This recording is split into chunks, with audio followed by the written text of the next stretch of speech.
No. A novel? Yes, more important. More importantly. And after what, 50 years of gestation? No. No? No, what I mean, I thought that I would be a novelist. I never thought that I would be a filmmaker.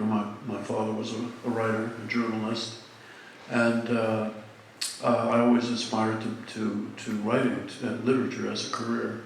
And it was only because I was interested in the technology of film and that I somehow got seduced or derailed into filmmaking, and only last year did I publish my first novel, so that's why I think it's 50 years late.